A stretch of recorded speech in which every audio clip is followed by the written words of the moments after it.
Hey everybody, welcome back to High Country Cooking with Chewy. You know it, I'm your chef Chewy. Today, have I got a good one for you. How about some crispy fried boudin balls?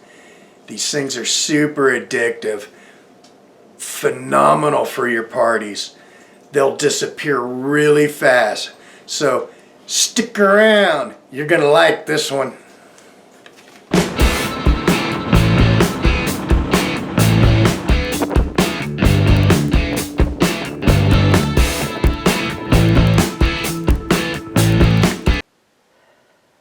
Alright, this is everything we're going to need to make these boudin balls.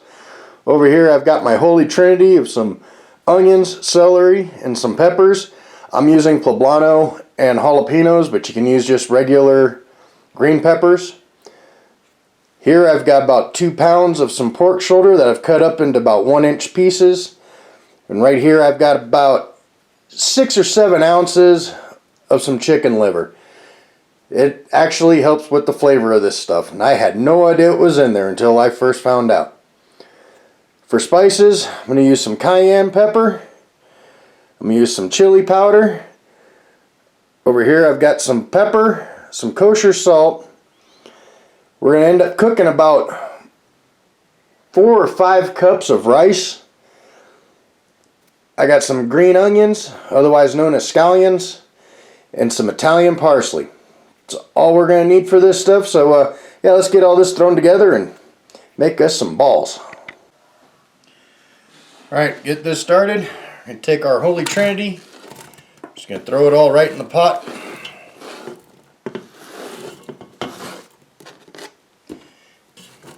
Then we're going to take our meat, pork,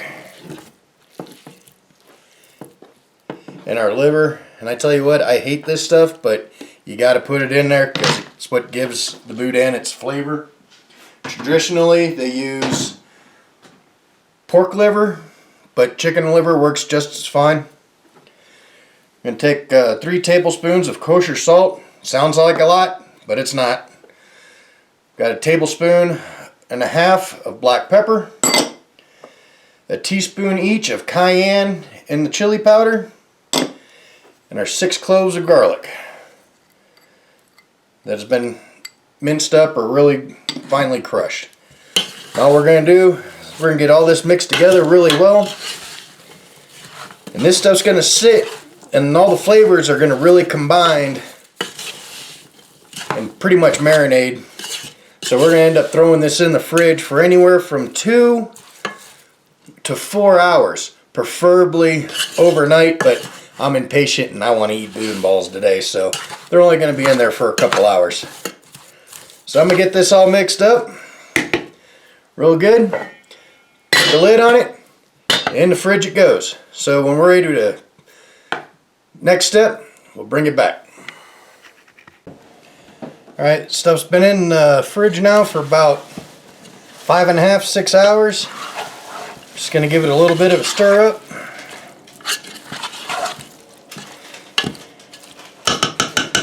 What we're going to do, we're just going to add water, some cold water, till it just covers up all the meat and the veggies.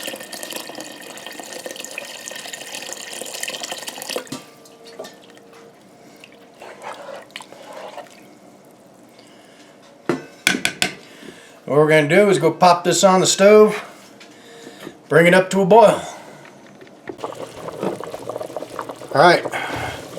Our meat and veggies have come up to a boil. We're going to give it a quick little stir. We're going to turn our heat down to low. We're going to let this simmer for about the next hour and a half, maybe 2 hours, until the meat gets nice fork tender. So when we're ready for that, we'll bring it on back. Alright, I just pulled the meat off the stove. It simmered for right about 2 hours. As you can tell, all the meat's nice and fork tender. Fork passes through it like there's nothing, no resistance at all. So what I'm going to do is I got a bowl with a strainer.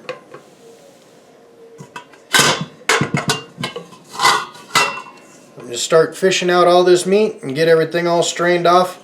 You got to remember, you got to save your juices from this, because it's very important for the rest of this recipe.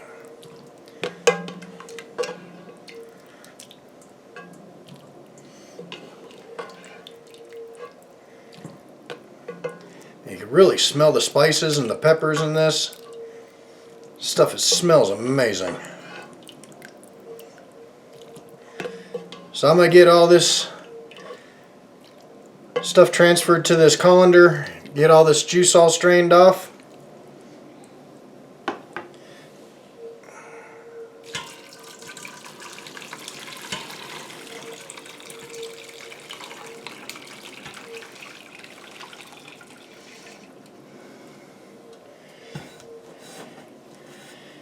And we'll bring it back for the next step.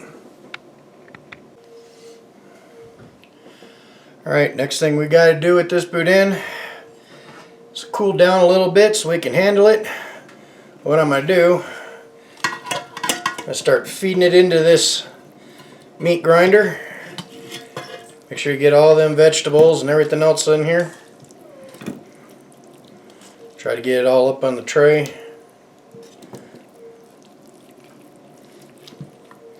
Start feeding it down the chute.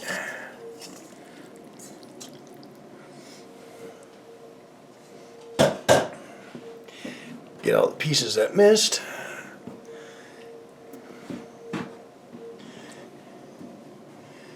Alright, we're going to kick this thing on. We're going to give this a coarse grind.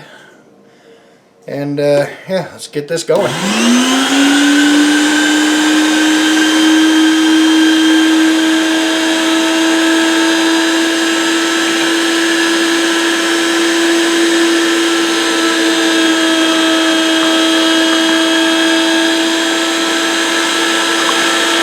So we'll get all this ground up and we'll bring it back for the next step.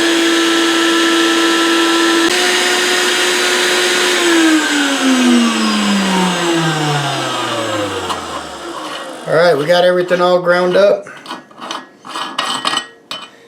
Make sure there's none left in the meat grinder.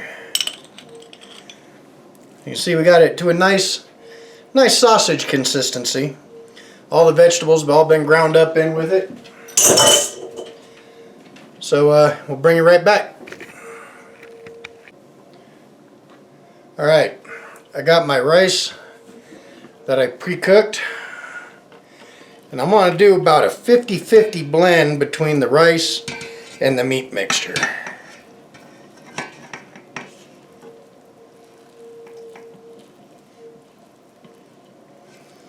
Yeah, it looks like about 50%.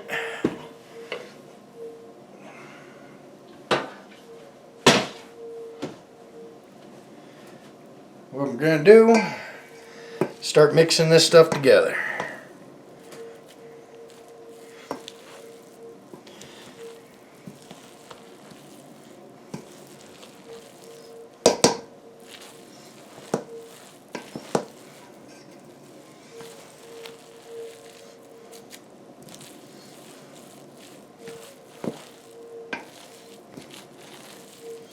So I'm going to get this all mixed up and we'll bring it right back. Alright, I've got my rice and my meat pretty well mixed together right now. What I'm going to do is I'm going to add a little bit of, I'm going to add about 3/4 of a cup of some sliced green onions, about 3/4 of a cup of fairly finely chopped Italian parsley. Now what I'm going to start doing is I'm going to slowly start adding the juice we reserved from cooking the meat, because we really want to get this to a paste consistency. Start off with a few spoonfuls, just start mixing.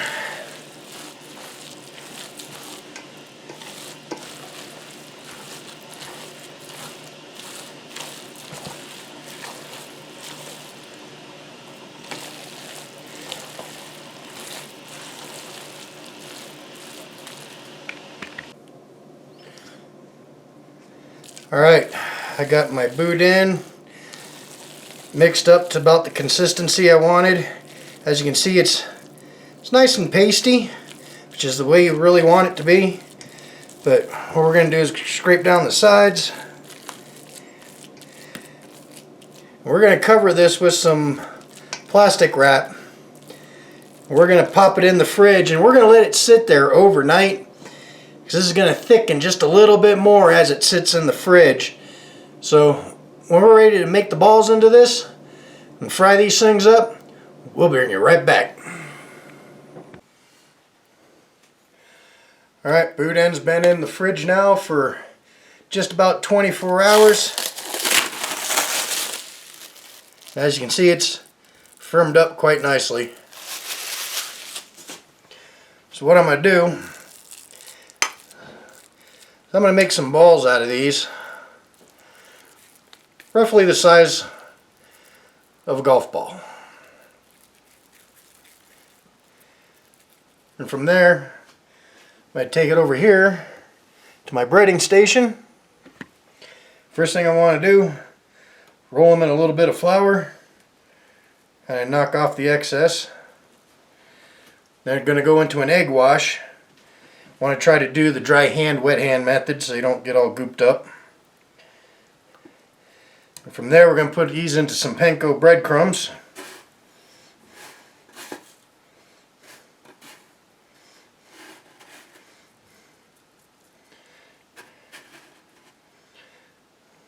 Then just start setting them in the pan.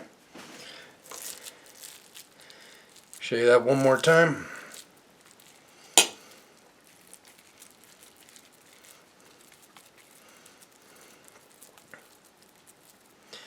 Roughly the size of a golf ball. Go flour. To egg wash. The egg wash, it just helps the panko breadcrumb stick.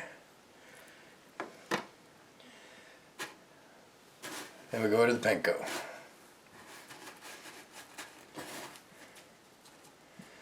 I'm going to get a bunch of these balls made up. We're ready to fry these outside. We'll bring you right back.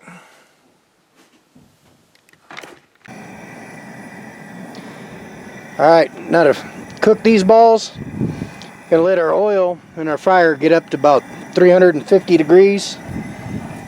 We're going to cook these in somewhat small batches. You just fill up the little basket here.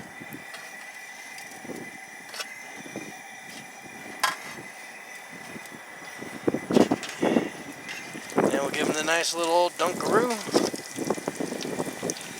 Now we're going to let these cook in this hot oil for about 3 to 5 minutes until the outside gets nice and crispy and golden brown.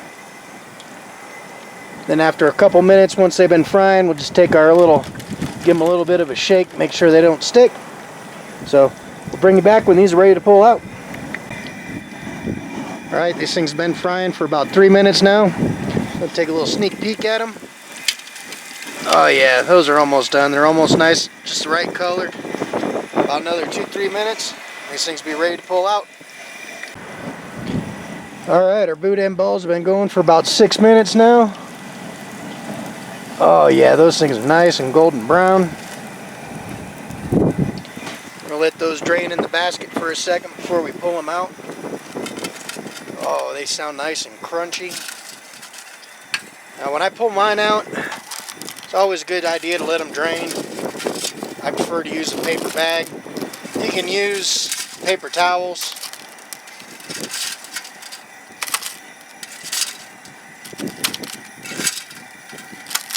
We're going to pull these out and we'll meet you inside when we plate these up. Alright, we got these boudin balls out of the fryer, so we're going to plate them up. Just take about 3, what the heck, we'll do 4 balls. Stack them up on a little plate. Put a little side of remoulades here. This is my own concoction. Most of the restaurants I used to go to in Louisiana when I was an over-the-road driver, they'd have a little condiment tray that you'd mix up your own little sauce. So this is just basically a little bit of mayonnaise, a little bit of brown mustard, some Cajun seasoning, and some Tabasco sauce. Mix it up really good. So let's give these things a try and see how they are. Alright, let's give these things a try and see how they are. And look at that. Perfectly golden brown. Oh, nice and crusty outside. Give it a little dip in this sauce here.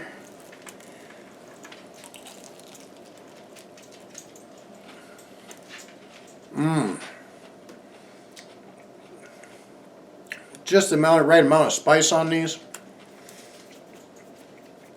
Outside's nice and crunchy. Yeah, I highly recommend these ones for your party. And to think, there's liver in these things. I can't stand liver. You never know what was in there. Remember, you like what you see? Hey, give me a thumbs up. Hit that subscribe button down there. And as always, always remember, never trust a skinny cook.